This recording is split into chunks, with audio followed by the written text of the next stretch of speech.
Hey everybody, welcome back to my channel. It's August 24th, 2024. It's my 35th day of going without eating. Now, I want to reveal some secrets to the things that I've been doing. The first thing is that I led up to my water fast with basically other water fasting periods ranging between 1 and 13 days. This was all in the past. The most recent water fasts that I did were for between 1 and 3 days. And they were recent enough, and they've been spread out throughout the past several years enough that I know what it's like to go without food. And so going without food is not an unnatural process, by the way. It's something that we can do by choice.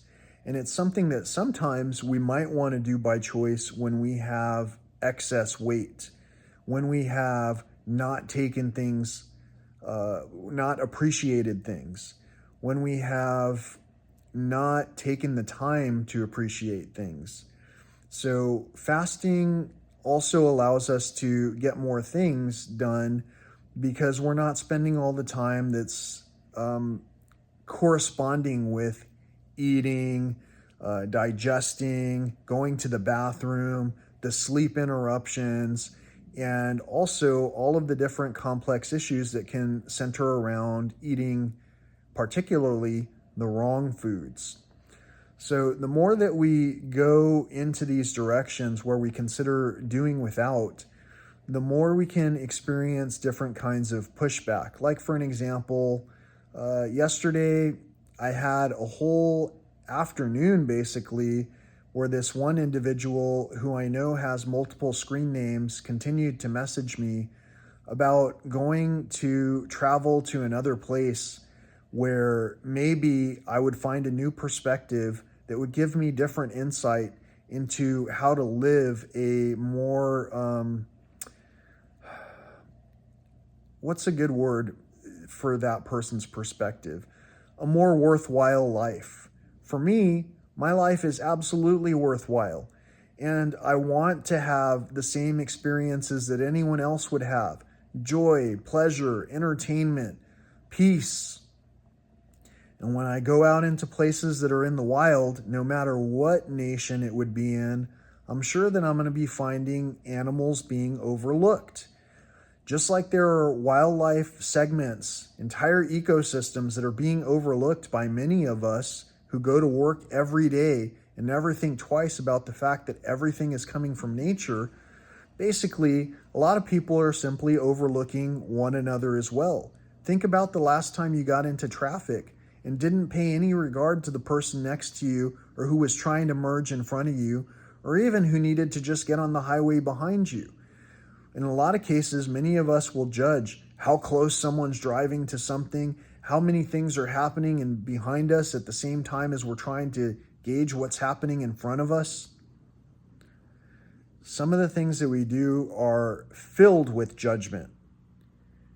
And I feel that judgment quite often when I talk about something like fasting or prayer and fasting, or wildlife that's going through struggles, ecological situations that require our evaluation. When I talk about how animals respond in the wild to certain situations, I feel pushback. And I feel pushback in ways that just don't make sense. You know? It only makes sense if you put into perspective that there are a lot of bullies out there, and bullies typically don't want to be outshined. And they don't want to be outshined because they don't want someone else to take their thunder away for whatever reason. None of us are the creator. All of us fall under the umbrella of the creator. Fasting is a spiritual experience. You can call it religious if you want. You can look across all of the different books of peace and find many examples of people who fasted. Regular people, just like you and I, who came to conclusions during their fast that basically we are one another. So some of the secrets I want to reveal about this is that during the last portion of the fasting process, I wanted to make sure that coming out of this, I would be able to eat solid foods again.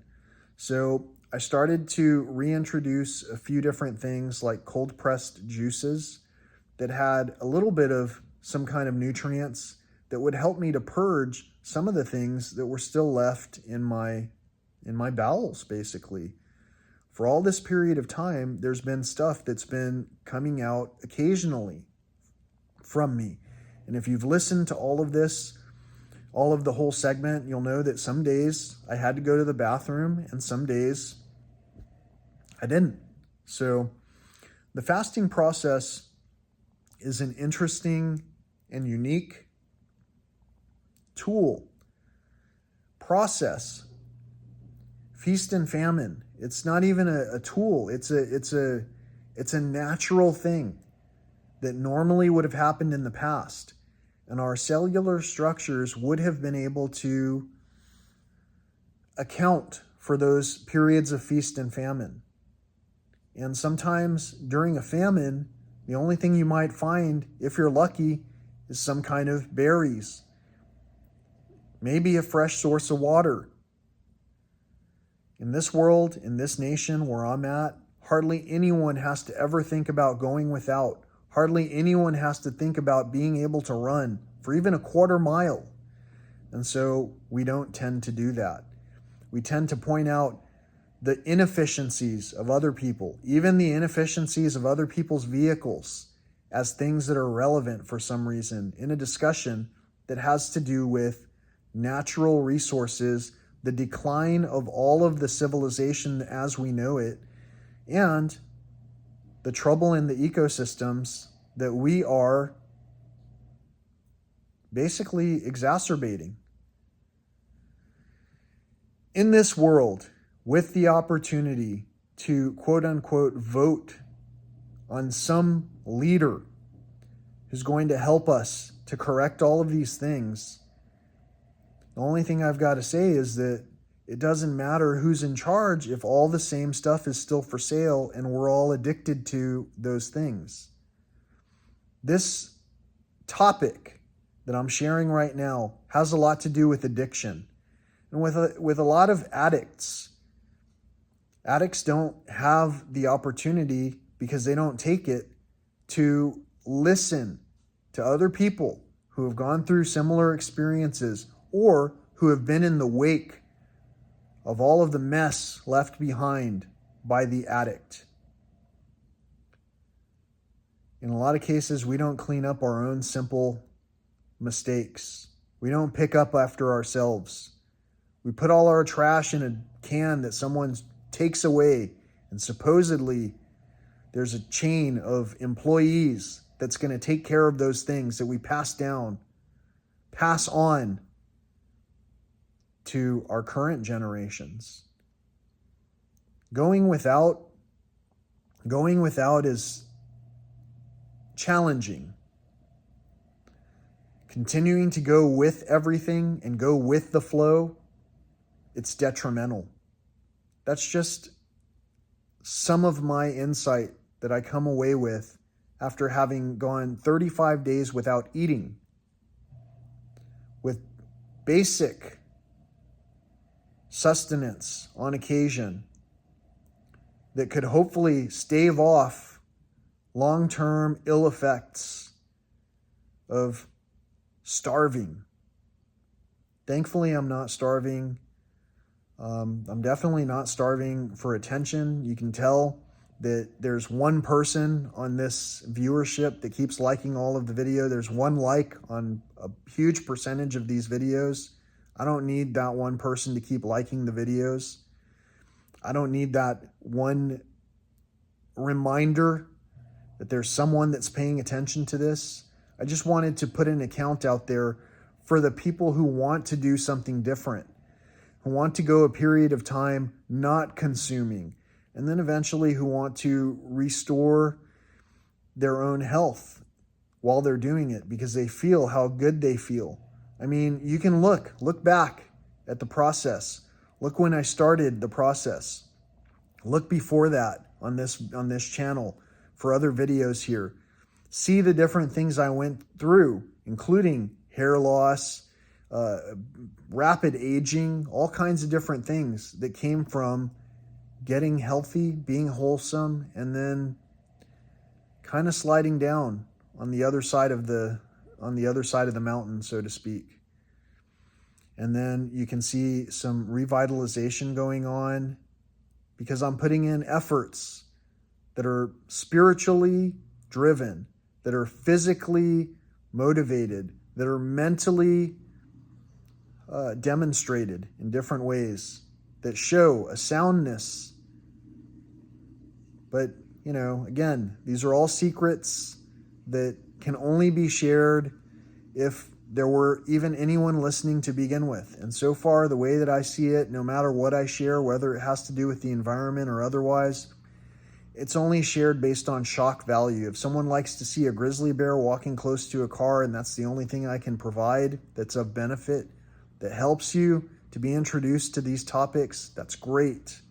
If I can only share my own style of music and that helps you to have a conversation with me, even if it's as dismal as someone saying, I like this other style of music, I want you to produce that other style of music. Well, at least you gave me an opportunity to have a conversation with you. My trajectory right now is simply to tell you that there are better ways to do things, and the people we're voting for don't have a damn thing to do with anything that's getting resolved in this country. That's what I think. But who am I to say anything? And is our speech really free enough to where this video could stand the test of time? I don't really know. What I do know is I'm taking care of myself, and in doing so, I'm able to take care of all the things around me in ways that I couldn't before. So if I need to take care of you and your conversation, since what I'm saying doesn't make sense to you, I'm going to do my best. But after a certain point in time, just like a great friend of mine told me, if I don't make any kind of an impact there, I'm going to just dust off my sandals and move on to the next topic of conversation. Until next time, it's been 35 days so far and 35 nights already without having eaten anything. And I think I can make it the last 5 days. I believe I can make it to 40 days. I didn't do it the same exact way as I read about by the other main person who's done this for 40 days. But there are plenty of people who have fasted for extended periods of time to do exactly what it is that I'm doing, partly to regain their own health, partly to share a message of some sort, and partly just because, well, it doesn't feel good to continue to feast when there's so much famine around us. Hope this makes sense. Thank you for subscribing. Until next time, peace, love, and all that old school stuff.